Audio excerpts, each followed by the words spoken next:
Kia ora everyone and welcome to another episode of Women Where It Matters. I'm Natasha Payne. And I'm Grace Thomas. And this week we are looking at the women involved in sport through Aotearoa. Now, although numbers are rising, some say that girls and women are still facing struggles getting involved in sport. So we went along to St Albans Cricket Club, who are paving the way for women cricketers. My name is Mira and I'm from Leicestershire and I'm here playing cricket and I also coach cricket back at home. My name's Ella Chandler, I'm from Hampshire in the UK and I play semi-professional cricket. My name's Pippa and I am from southwest England. I'm here playing cricket and working, and at home I've started a women's cricket team at my university. Probably about 5-6 years ago, definitely not. Nobody really knew anything about women's cricket. You didn't see it on TV or on social media platforms, but I think now it's definitely on the rise. And obviously with Sky Sports back home and Spark Sport covering it here.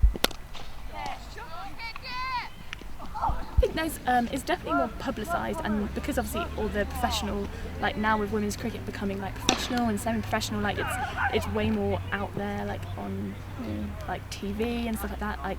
And in schools, I think everyone plays cricket rather than just boys, or I don't know. It seems like the kind of thing that little girls might look up to the stars and be like, oh, I want to be like them. I was inspired by my dad at a very young age, and then he took me to his boys coaching sessions, and then slowly after a few years there was a young girls team formed in Leicester, so it was one of the first girls teams, so yeah. Back home I work for a company called Cricket for Girls, so we go into schools and we teach cricket only to the girls there, and I run CPD courses for the teachers, so training them to be able to deliver the pathways in the future when we're not there. I find it really rewarding, especially when you go into the state schools, so they might not necessarily have the money that the private schools back home have, so if you can train a teacher there and then that teacher becomes inspired and can deliver the sessions to those girls, then that leaves the legacy that you want it to. Seems to be, I think it's probably the same with most women's sports, that it's slightly further behind, just because it's at a much earlier stage compared to where men's sport is just in general. So I think cricket's probably a good example of where that is. Slowly, with the a higher exposure, especially international women's cricket, it's slowly picking up. The quality is there already at a young age here, so it's just more exposure internationally, I suppose. We are now joined by Leslie Murdoch, who is a sports commentator and has played internationally for New Zealand in both cricket and hockey. Thank you, Leslie, for joining us. You played internationally for New Zealand in both cricket and hockey. How did you get so involved in both? I came from a large family, and also my mother's family were heavily steeped in administration. My uncle was a chairman of New Zealand Rugby and chairman of Canterbury Rugby, so it was kind of in our DNA, if you like.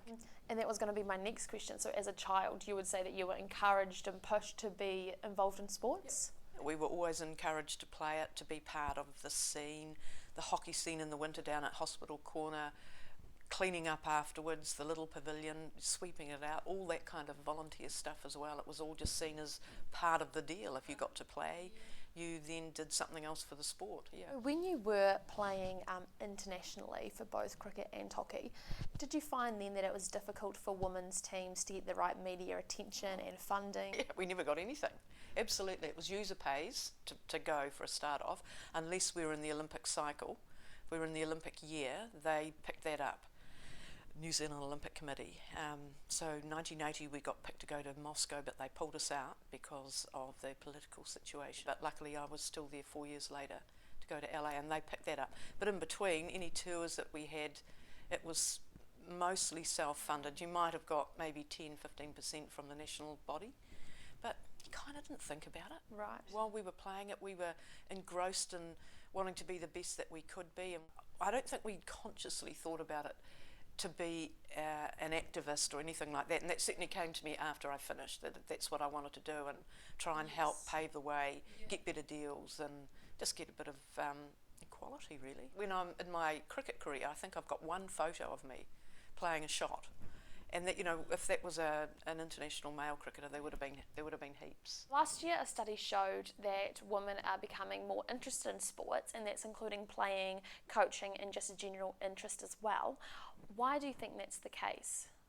I think it's because there has been a concerted effort by big sporting organisations like rugby, even though it's taken them a long time.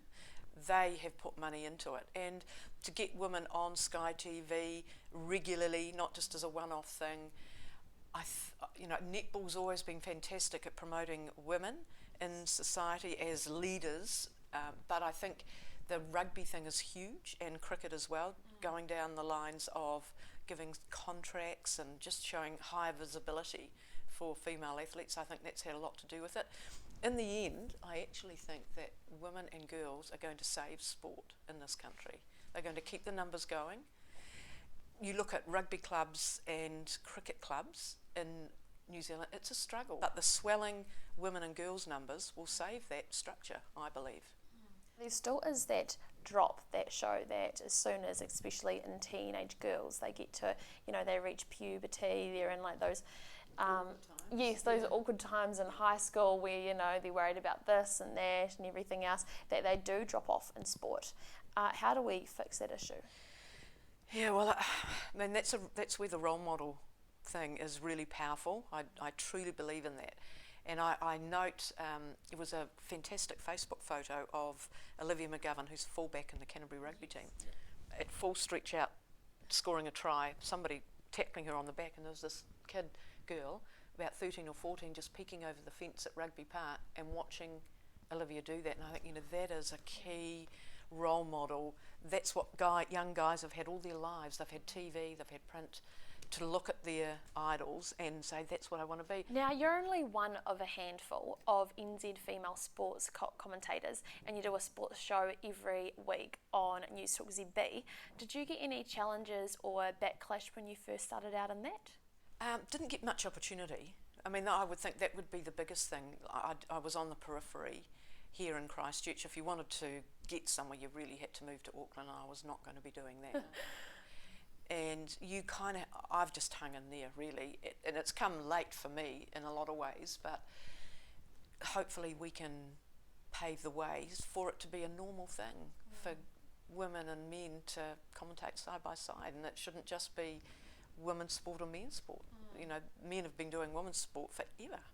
So, it's just a normal thing. I think that we need to come to terms with that women can commentate with authority and knowledge and make a good job of it. Have you ever heard some things about yourself? I have luckily not, but I'm sure they're out there.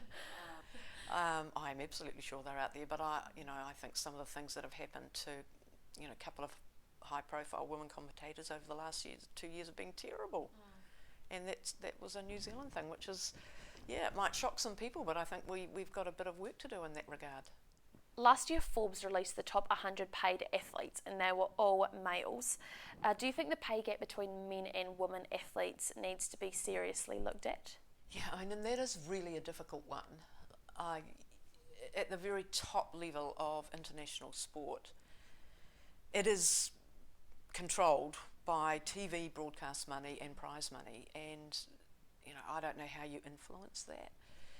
You look at the eyeballs that are watching, say, women's tennis, and they're watching women's tennis. And individual sports stars, that's always going to be at the behest of whoever wants those people. The only way you're going to change the level of prize money is by changing the people who make the decisions, and they're mostly men.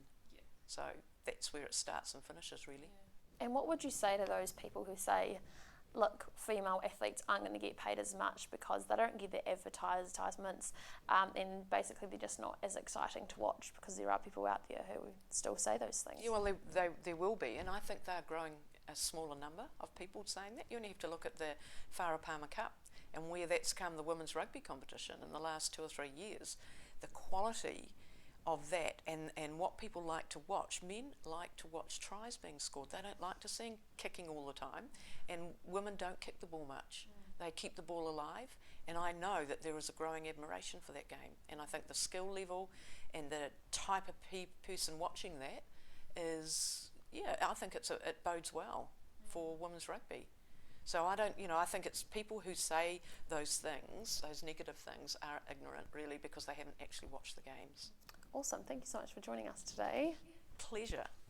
And thank you for joining us for another episode of Women Where It Matters. Ka kite anō.